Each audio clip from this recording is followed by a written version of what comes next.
Did you know there's an infinite amount of ways in which we can communicate? My most favorite is through music. My name is Mariana Lopez Garcia, and I am a holistic therapist, an educator, a writer, so on and so on.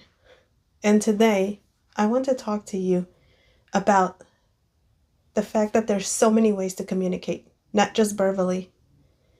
There's written expression, there's music, there's sound, there's pictures, there's sign language, there is light language. There's just an infinite amount of ways we can communicate. We can maybe just do gestures, make facial expressions. Our body communicates. And yet I still see people or come across people that are devastated, worried, sad because they have a family member that does not communicate verbally. Recently, I started listening to a book called Life on the Bridge by an autistic person who also happens to be an autism therapist.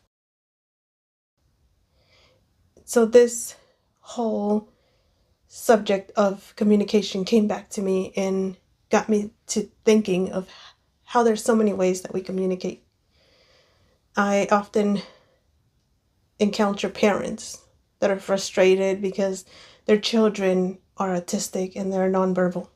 And I always tell them to pay attention to the way the children communicate, to pay attention to gestures, to movements, to noises that they might make, and to imitate them. I found that this helps, that this works.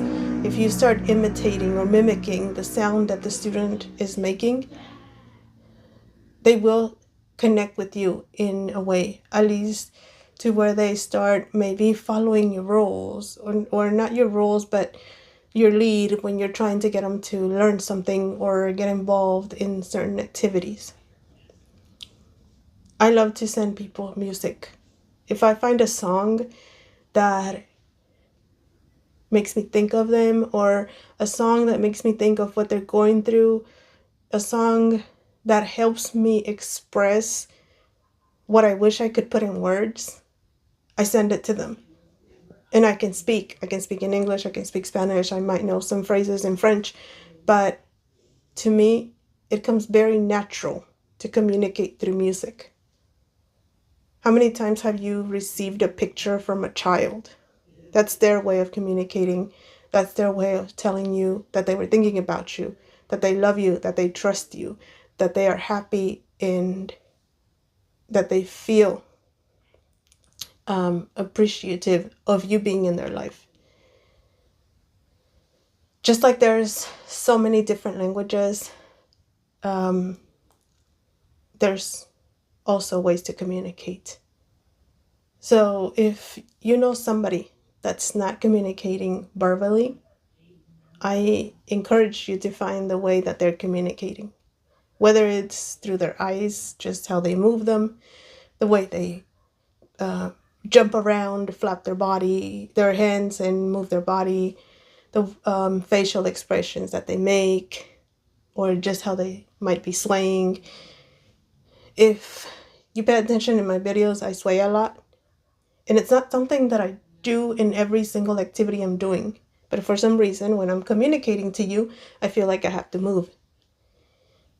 Even if I am in somebody else's social media, I might try to not move too much, but where the camera can't see me, I am tapping my foot, fidgeting with something on my hands.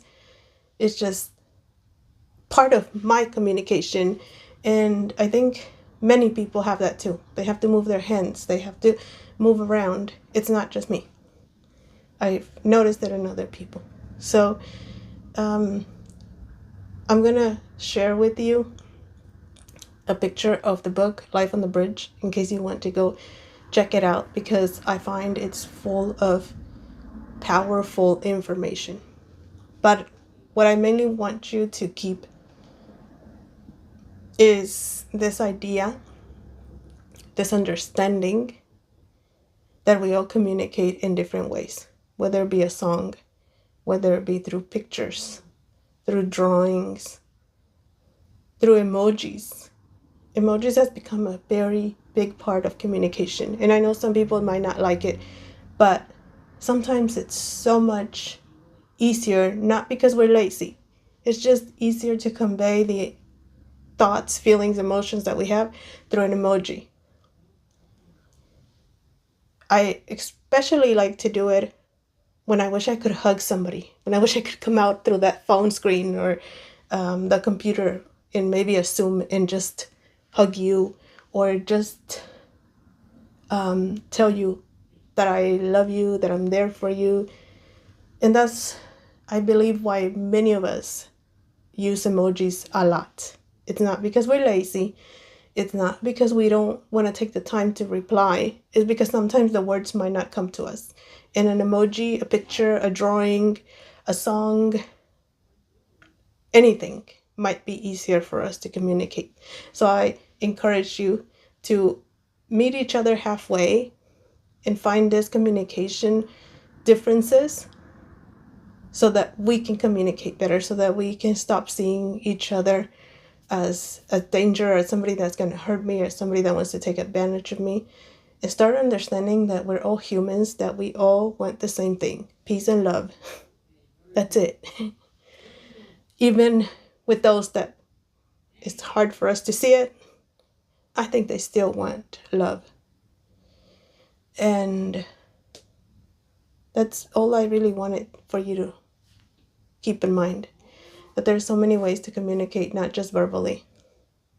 And it goes beyond neurological differences, because it's April and a lot of people are talking about it, but I'm not going to get into that.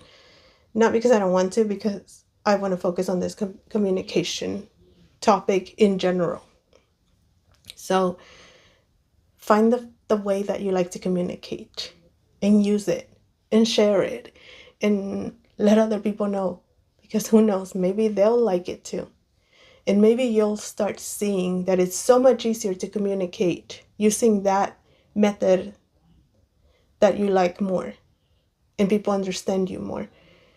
Once they open up and you open up to their way of communication, to your way of communication, because you have to accept it too, your way and their way. Once you open up to all of this, I think it's going to be so much easier for all of us to communicate and to live in harmony. So I hope you have a wonderful day full of love, harmony, and blessings. See you soon.